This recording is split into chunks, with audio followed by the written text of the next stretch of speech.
Muito bem, muito bom dia. Estamos iniciando o Zona Esportiva desta terça-feira. Hoje é terça-feira, dia 12 de novembro de 2019.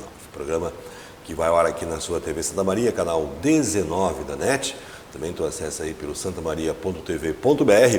Também na página do Facebook. Lá no Facebook tem todos os programas Zona Esportiva e toda a programação da TV Santa Maria. E também em todas as redes sociais. Programa que tem apoio cultural de Walter Beltrame. Se está pensando em construir, não faça nada sem antes passar no Walter Beltrame e, como sempre, conferir qualidade dos produtos, preços, ofertas e atendimento, que é sempre de primeira. Walter Beltrame, este é o nome em material de construção. E Confraria Del Padel, lá na BR 287, número 240, Vila Orlândia, fale com o Bracini. Todas as quadras têm sistema interno de TV, tem internet, você filmar seus jogos, para você passar seus jogos aí em tempo real para todo mundo. E aos domingos o Bracini coloca a quadra a R$20. R$20 a quadra aos domingos. Oferece raquete, bolinha, orientação para levar a família, os amigos e curtir, né? O Confraria de Padel, que tem no dia aí 29, 30 e 1º de dezembro, o 20º Circuito Santa Maria de Padel, quinta etapa. As inscrições já estão abertas, fale com o Bracini, lá vai ter muitas categorias, inclusive veterano, certo? Confraria Del Padel. Bom dia, Antônio Tesses. Bom dia, como vai, senhor? Tudo bem? A gente não poderia deixar de registrar, ontem a gente foi surpreendido. Apesar de saber que vinha passando por certos problemas, é sempre uma surpresa com o falecimento do nosso querido parceiro de muitos programas, né? Foi parceiro nosso do Zona Esportiva, fazia comentário no Santa Maria agora aqui com o André Campos, grande radialista, foi atleta profissional, parceiro, Reni Wolff, que nos deixou ontem, Antônio Tesses. Exatamente. Inclusive, uma época que eu fazia o Zona Esportiva, quando você não vinha, né? Tinha que fazer, né? Aí eu... Se socorria. Ele era o meu... Nas segundas-feiras, ele era meu comentarista, porque ele era muito engraçado, a gente transformava... Sim, gremista, apaixonado e... Nós transformávamos o programa quase que só em riso, né? Mas ele e a companheira também, que hoje está numa rádio web, fugiu o nome agora, nós fazíamos o programa sempre, e ele era nosso parceiro aí. Realmente sensacional.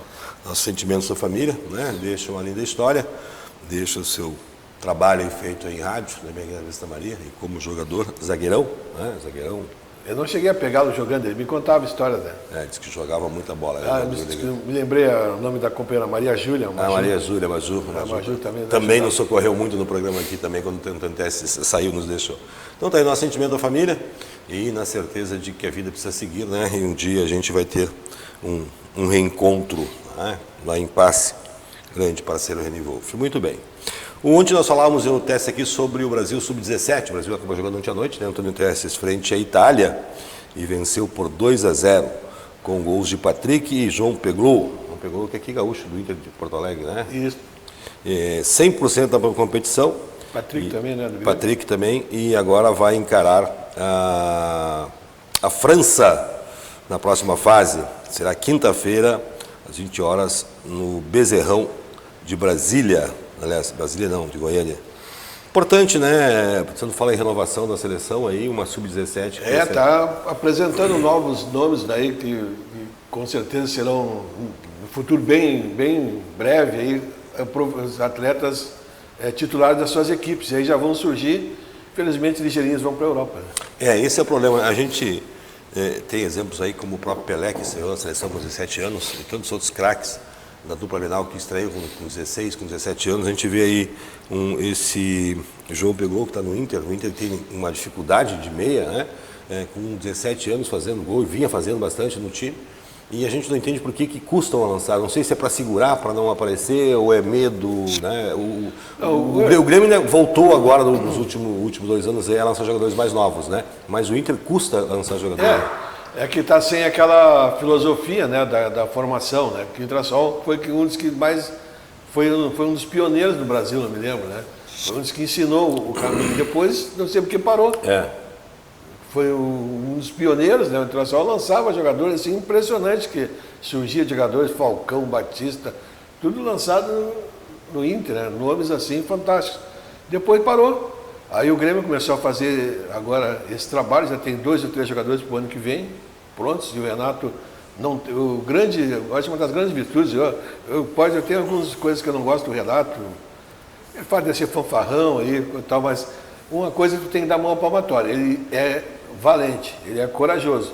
Com ele não tem ruim, ele lança mesmo. E ele tem ajudado muito. Olha, o que esse Renato já deu de dinheiro para o Grêmio. E já deu de dinheiro para o Grêmio, formando jogadores aí, né? E já vem aí mais uma leva de 2, 3 aí que ele já anunciou que vai lançar o ano que vem. E lança mesmo, né? E aí começam a surgir jogadores. Como o Grêmio vendeu o TT, aquele que nem chegou a jogar, né? Os caras falavam, mas ele já sabia que tinha o PP guardado na manga, né? Então, eu acho que vem aí mais volantes, vem mais meio de campo do Grêmio que estão sendo formados. O goleiro foi muito elogiado já pelo Tafarel, pelo Reni, pelo goleiro, pelo treinador de goleiros titular da seleção. Então, eu acho que é outro nome que vai surgir aí. E o Renato não tem problemas de lançar, né? Então isso está facilitando muito a vida do Grêmio, com certeza. A gente não entende isso e, como disse o Antônio Tesses, o Inter lançou sempre, né, muitos jogadores, Mauro Galvão como zagueiro. E depois, eu me lembro, era uma máquina de fazer jogadores, né? E depois ficou. O Inter não lança mais jogadores hoje. Né? É um problema de política do clube, né? É a política do clube. O Grêmio, eu sei que tem uma situação lá diferenciada, que desde as categorias de base até o time jogam tudo no mesmo sistema, para poder formar o jogador. Porque não adianta formar o jogador numa característica para ser utilizado em outro time de cima. Então todos os times, todos os treinadores das categorias têm o mesmo sistema do Renato. Então aí o jogador já se forma dentro daquela maneira de jogar, característica de jogar, quando ele chega não estranha, né? Deixa eu só abrir uma coisa aqui que eu estou abrindo. E realmente, talvez seja em função disso, né? Porque antigamente os jogadores eram formados aqui e ficavam um tempo no clube. Hoje, os jogadores são formados aqui e mas nós temos sai antes de... Mas nós temos alguns exemplos que tem como segurar. Por exemplo, o Grêmio está segurando o Everton há algum tempo, né? Até formar outro jogador, né? Tem que pagar bem também, né? Agora, que os clubes no desespero, o que acontece muitas vezes hoje é que o que está se vendo é o seguinte: os clubes no desespero, eles acabam formando um jogador por ano e tem que vender para fazer dinheiro. O Grêmio já tem a sorte de estar formando mais de um jogador por ano, então ele vai joqueando com um, joqueando com o outro e vai administrando, né? E a folha baixa. E a folha baixa. E a gente não entende aí como times como o próprio Flamengo consegue... São Paulo está fazendo isso agora, né? Voltou a fazer isso, né? São Paulo está um clube de uma gurizada, né? O Vasco também está uma gurizada agora também. O Vanderlei Luxemburgo pegou o Vasco lá no quebrado, né? Se deve dar mãos à palmatória. O Vanderlei já fez muita bobagem. Já sabe que fez muita bobagem. Na época ele só queria contratar jogadores de nome, caros. Hoje o Vanderlei Luxemburgo está fazendo um trabalho mostrando toda a sua capacidade. E está dando um belo exemplo lá no Vasco da Gama, reformulou o time, né? Está uma gurizada do Vasco da Gama, está formando um time novo, teve coragem de fazer isso, tirou o time do rebaixamento. Está aí, né? Não digo que vai chegar na Libertadores, mas está beliscando aí, né? O Vanderlei Luxemburgo estava um pouco queimado no mercado, né? Ele ficou um tempo... Por causa disso, né? Que ele só queria... Houve uma época que ele andou meio... Ele se meteu a empresário. Essa foi a grande verdade, né? Ele se meteu a empresário. Então ele tinha alguns jogadores que eram dele. Bruxos. Eram da empresa que ele fazia parte. E aí começou a misturar as coisas, né? E aí o pessoal já não acreditava mais se o que ele estava fazendo era para benefício próprio ou benefício do clube. Aí chegou um ponto que ele se queimou, né? No próprio Grêmio, ele endividou um pouco o Grêmio na época, quando ele passou pelo Grêmio. Você recorda, trouxe uma série de jogadores de nome aí. E medalhões. E aí ele ficou meio fora do mercado. Agora ele mudou. Ele mudou e o que ele conhecia, conhece, sabe que ele conhecia. Então ele está aplicando o conhecimento dele agora só para o futebol. Ele nunca deixou de ser um grande treinador, né? Só que teve uma época que ele explorava mais com marketing dele pessoal e com essa parte que o Tess falou. Já empresário do futebol é um mal necessário, né? Porque os empresários acabam trazendo jogadores, mas eles acabam também escalando. Porque se ele traz o jogador, ele investe, ele quer que o jogador... É um problema que está acontecendo dentro do Grêmio, sabia, né? Tem um jogador. Eu acho que não só dentro do Grêmio, né? Não, tem um jogador que está aliciando o jogador dentro do Grêmio. Já teve problema, foi chamado pela direção, pelo Renato, Léo Moura. Já tem 2 ou 3 jogadores da categoria de base que estão com ele. Isso é a falta de ética que tem no futebol, infelizmente o futebol tem. Ele está com 40 e poucos anos, vai se aposentar, o que está fazendo? Ele vai lá na categoria de base olhar o jogador. A gente falou inclusive aqui esses dias, eu falei, o Tantés também concordou, de que já começa uma falta de ética quando os treinadores não respeitam os seus colegas. Eles acabam negociando, né, com times tendo treinador ainda, né, eles não esperam, então isso aí já acontece, né, então por isso que aqui no Brasil tem essa rotatividade de treinadores, porque não há o respeito. Um dia que os treinadores se unissem, não vou negociar enquanto tiver outro, talvez mudasse, mas aí é mais fácil mudar, outros se contentam em fazer uns trabalhos tampões, né, ficam ali, vão e voltam, mas tudo bem, isso aí são coisas que acontecem. E a gente, sempre digo aqui de que a gente copia tanto da Europa, que é o modelo de alguma coisa, mas as coisas boas da Europa a gente não copia, né? A gente quer copiar algumas coisas que não dão certo aqui. O Testa falou, eu também concordo. Eu acho que o Brasileirão tinha que ser pontos corridos, já deu o que tinha que dar, né? Tinha que ter pelo menos uma semifinal. Agora tu vê, o Flamengo domingo acaba o campeonato. E lá parte de baixo da tabela também a briga já está praticamente morta. Então nós estamos a 8 rodadas do final do campeonato, né? Se tu tivesse um campeão do primeiro turno, campeão do segundo turno, aí faria uma grande final, ou os dois primeiros primeiro turno, aí faria uma grande final. Está ficando que nem Fórmula 1, que as duas corridas aqui em Brasil e Abu Dhabi já não valem mais nada, né? Já chega com decisão, né? Como era bom a gente ver na época do Ayrton Senna que a decisão era na última vez no Japão, né? Em 2 anos seguidos, mesmo, né? Tiraram o título do Senna vergonhosamente, né? O seu Bales, não lembro daquele francês lá que tirou, porque o Ayrton Senna bateu no Alain Prost, no outro ano o Ayrton Senna deu no mesmo moeda, né, e acabou sendo campeão. Mas são as coisas que ultrapassam o esporte. Na semana que vem a gente vai estar tentando falar com o pessoal do Inter de Santa Maria, né, já está com o novo presidente, inclusive está aí com uma proposta de sorteio de veículos, de carros, o pessoal está tentando crescer. Falei com o meu amigo Paulo Santos, esses dias lá, que é o Sub-17, lá o Sub-17, que tem um jogo treino hoje, às 17 horas, no estádio Presidente Vargas. Os meninos do Alvirrubro recebem a equipe do Base do Marítimo. A entrada custa R$5. Isto vale para a preparação de um torneio que vai acontecer no final de semana. Copa Caciqui, que acontece lá em Caciqui, terra da melancia. O Inter... Isso quer dizer, o prêmio vai ser uma melancia. Talvez, né? Então aí o pessoal se preparando, a gente vai conversar com o pessoal dentro de Santa Maria, saber como é que está, né, a preparação aí para o ano que vem, nova direção agora, sabemos que não é fácil, é complicado e tudo é necessário. Estamos no intervalo? Então vamos ao intervalo, na volta a gente fala aí sobre basquete, sobre União Sub-15, categorias de base e muito mais aqui no Zona Esportiva.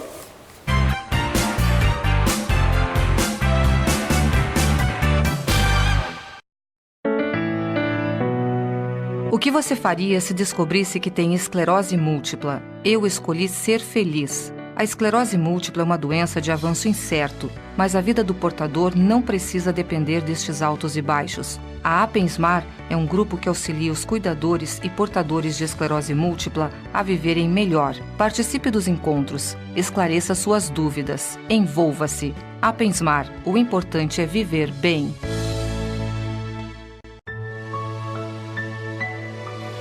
A vida nos apresenta desafios. Mas o que procuramos é viver sempre bem e feliz. Somos unidos por sermos especiais. Afinal, se fôssemos iguais, tudo seria tão sem graça. Ainda bem que viemos para fazer a diferença nesse mundo.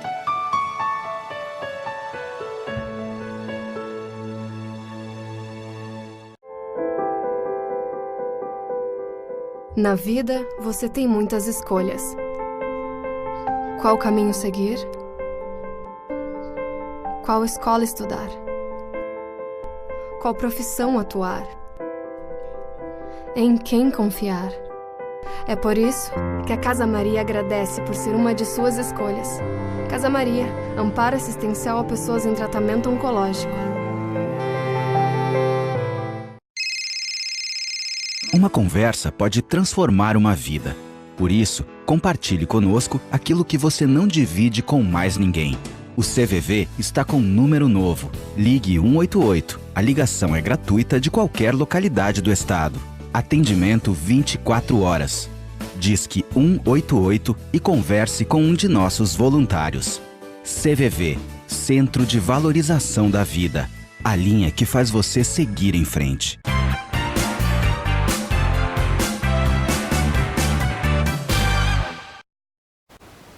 Muito bem, estamos de volta no Zona Esportiva desta terça-feira, dia 12 de novembro de 2019. O programa que vai ao ar aqui na sua TV Santa Maria, canal 19 da NET.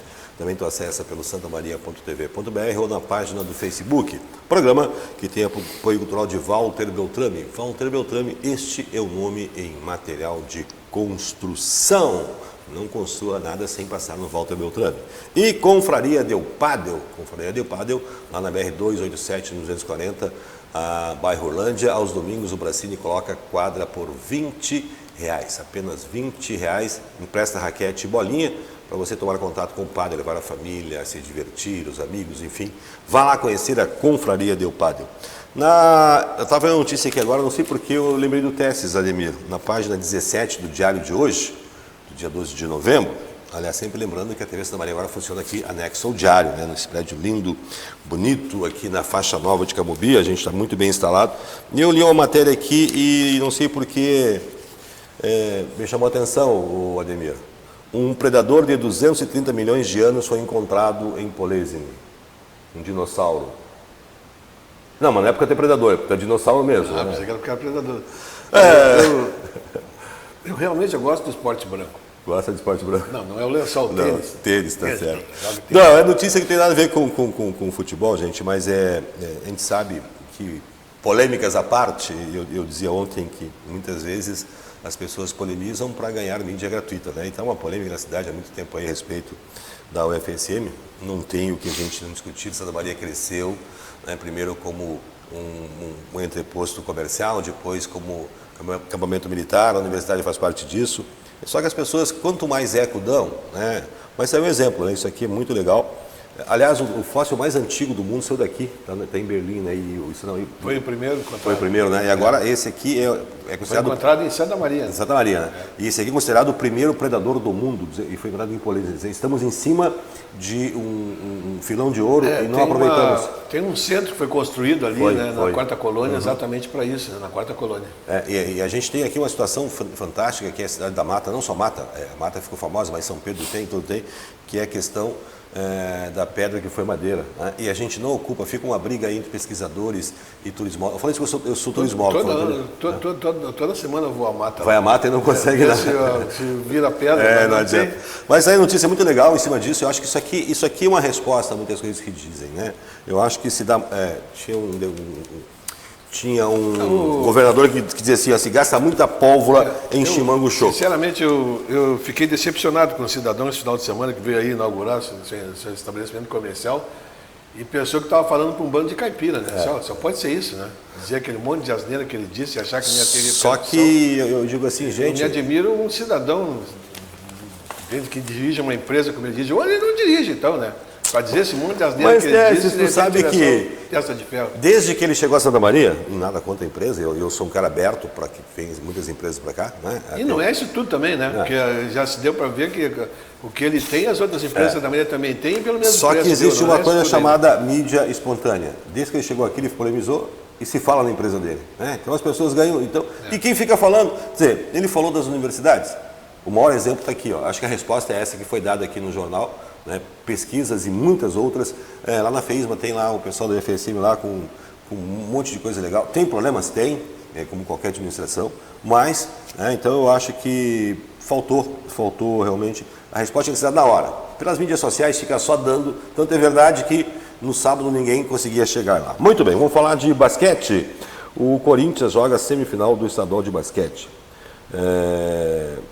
Joga hoje a categoria sub-14. Aliás, o Corinthians vem conseguindo se manter, né? Até isso é importante, graças à Associação de Pais e Amigos, né? Eles fazem uma arrecadação muito legal de dinheiro e conseguem se manter. E eles jogam hoje sub-14 e amanhã, também em Santa Cruz, será a vez da equipe sub-17, às 14h30, contra o 7 Bira de Lajeado, um time muito forte, um time sub-15. A semifinal será triangular. As partidas acontecem no próximo sábado em Porto Alegre, com um projeto cestinha às 11 horas, enquanto o Grêmio Náutico União. Parabéns ao Corinthians, eu vejo seguido a gurizada, aliás, não é só o pessoal do Corinthians, né, mas a gurizada do Corinthians ali nas esquinas, fazendo pedágio, buscando, e graças à Associação de Pais e Amigos lá, que sustentam o Corinthians, que continua sendo uma história muito forte aí, e importante isso. Outra notícia importante é a equipe sub-15 do União. A União que saiu fora aí da equipe principal. Está envolvida com os jogos de ida de 2 semifinais estaduais no último final de semana. Foi uma derrota e uma vitória. Na sexta-feira, na Liga Gaúcha, o sub-15 em Uruguaianos também se perderam por 5-1 para o Uruguaianense. Pelo campeonato da Federação Gaúcha, vitória dos meninos do União por 7-2 contra o Palmeiras. Então, parabéns à União aí. Que é importante manter aí o sub-15, as categorias de base, o sub-20, porque é em péssima reposição. Eu tive essa semana lá na FEIS, conversando com alguns jogadores, Fernandinho, encontrei, Edinho, encontrei. Eles sabem que tem um tempo limitado, né? Precisam renovar. Se não renovarem, a gente espera que o ano que vem, de novo, tanto a FSM como a União possam vir forte, né, Antônio Tess? Com certeza, precisamos, né? A gente sabe que precisa de investimento, o investimento é complicado. O projeto da FSM, eu acho que continua ainda aí, também no Sub-20, que ficou entre as 8 melhores equipes, né? Parabéns aí ao Ruiz pelo trabalho, parabéns a todos que tiveram envolvido, e a União precisa se reforçar. A gente vê hoje o Uruguaiano que voltou a crescer, né? Eu acho, sinceramente, que deveria haver no meu entendimento, uma conversa entre o pessoal da União e o pessoal da universidade e fazer uma força única, viu? Seria muito mais forte, teria condições aí de fazer um investimento maior, que a universidade tem esse projeto. Eu não sei se o projeto abrangeria essa situação, uma situação dessa, entende? De pessoal de fora, ou é só o universitário que pode participar da equipe. Mas eu ainda sou sempre favorável que não haja, assim, tipo 2 equipes numa mesma cidade. É muito difícil você manter, viu? Em Porto Alegre, por exemplo, você tem Grêmio Internacional e o São José já fica em terceira força, bem longe, né? Não tem como se manter muita entidade assim dentro do mesmo esporte. Numa cidade do Porto de Santa Maria é difícil. Aí agora prova o Inter e o Rio Grandense. A universidade é um projeto de extensão, né? A extensão que vem com verbo específico para aquilo. Não há aquela necessidade de só atletas da universidade. Lógico que fica mais fácil com alunos ali, né? E a gente tem notícias boas de atletas que jogaram ali. Há a possibilidade também de entrar patrocínio de fora, pode entrar. Mas isso que eu digo, aí eu juntaria as forças do União, que já tem um certo recurso que eles conseguem, né? E tem dirigentes, tem pessoas abnegadas que trabalham, podem se somar ao pessoal lá da universidade e de repente fazer uma grande equipe, né? E falando em União, nós teremos no sábado o duelo contra o Uruguaianense, 16 horas. Já que perdeu lá, precisa ganhar aqui, né? E ganhar para levar para a prorrogação. No domingo, 16, será a vez de enfrentar os alegretenses do Palmeiras. Os jogos serão ambas partidas em São Pedro do Sul, porque o Soleil está ocupado. Aliás, São Pedro do Sul tem um ginásio lindíssimo, eu estive lá, a gente fez um jogo do União lá. E o pessoal é muito receptivo, parabéns a São Pedro do Sul. E sucesso aí a União para conseguir continuar nessa competição aí, né? E a gente vê que o Uruguaiana é uma cidade que está crescendo muito. Aí foi campeã feminina, aí batendo o Carlos Barbosa, né? Tem uma grande seleção. O Uruguaiana sempre tem uma tradição do futebol de salão, é só o futebol de salão que existe lá praticamente. Então, até porque toda a cidade investe no futebol de salão. Eu me lembro do último jogo de Uruguaiana, foi aquele goleiro que era parecido contigo assim, em tamanho, em estatura, em peso, que tomou 14 do Inter. Lembra quem foi? Não. Como não, Tantes? É bem parecido contigo, o goleirinho lá do como é que era o time de Uruguaiana lá? Uruguaianense? Não, antigamente futebol de campo lá tinha outro. Não, tá falando de futebol de campo, futebol de salão. Sei, era o Ferro Carril, né? Ferro Carril, tomou 14, né? E saiu feliz de campo, né? Era o Ferro Carril. Ele era parecido contigo, o goleirinho assim, ele tinha a mesma estatura, mesmo peso, mesma altura, né? Muito bem, final de semana teremos aí, não tem rodada no meio da semana, né? Então o Brasileirão, teremos a 34ª rodada. E como disse Antônio Tess aí, praticamente o campeonato do Flamengo está decidido. Talvez, né, passe por uma derrota para o Grêmio, né? Se perder para o Grêmio, daí pode ser. Se ele ganhar no meio da semana agora também, joga um jogo atrasado agora contra o Vasco, né? Eu acho que sim, tem um jogo atrasado ainda. No meio da semana parece que tem um jogo aí. Não, acho que não tem mais jogo atrasado. Não, tá com 32 todos os jogos. Eu sei que se ele ganhar do Grêmio, ele é campeão. E o Palmeiras que está... O Palmeiras que... Eu tô tendo... Aliás, não é agora a partida contra o Grêmio, né? Domingo. Não tem. Flamengo e Grêmio é domingo. Não. Então mudaram a rodada aqui. Deixa eu ver aqui. Tá aqui 16 de novembro. Tá, 33ª rodada. Flamengo e Grêmio. Tu tá falando da 34ª rodada, que é hoje, 13 de novembro, tá certo. O Flamengo que botaram na 24ª aqui, não sei o que vai. O Flamengo joga com o Vasco, até isso é beneficiado do Flamengo, né? O Flamengo joga com o Vasco, se ele ganhar do Vasco, depois basta um resultado positivo contra o Grêmio, ele é campeão. E o Inter, né, terá jogo de 6 pontos contra o Corinthians, né? Porque é adversário direto, então essa agora é a briga dos times do Rio Grande do Sul aí para tentar conseguir na Libertadores. Veterano, uma boa notícia? Pois é, eu te digo eu te faço uma pergunta aí hoje. Na situação do Inter, estou pensando friamente como colorado, era mais negócio disputar Sul-Americano? Sul-Americano não tem vaga hoje na Libertadores também? Também tem, né? Mas eu acho que é uma questão de hombridade, né? Eu acho que eles sabem que ficou difícil hoje a Libertadores, mas vamos continuar com o discurso, né? Para não jogar a toalha, aquela história de não jogar a toalha, né? Então, mas realmente hoje a Sul-Americana tem um valor inestimável, né? Tanto é verdade que o Independente Del Valle agora já tem vaga, inclusive, para o campeonato, primeiro campeonato da FIFA, né? Exatamente, e a Sul-Americana dá vaga para a Libertadores também do ano que vem. Então tá aí. Alguma novidade mais? Alguma notícia? É isso aí. Veterano, nada de novidade? Final de semana eu tenho rodada de novo, né? Tá certo, vamos ver se eu consigo fazer a minha apresentação de luxo. Antônio Tess. Então tá. Boa semana para todos vocês, né? Voltamos amanhã, quarta-feira. Obrigado, valeu, tchau!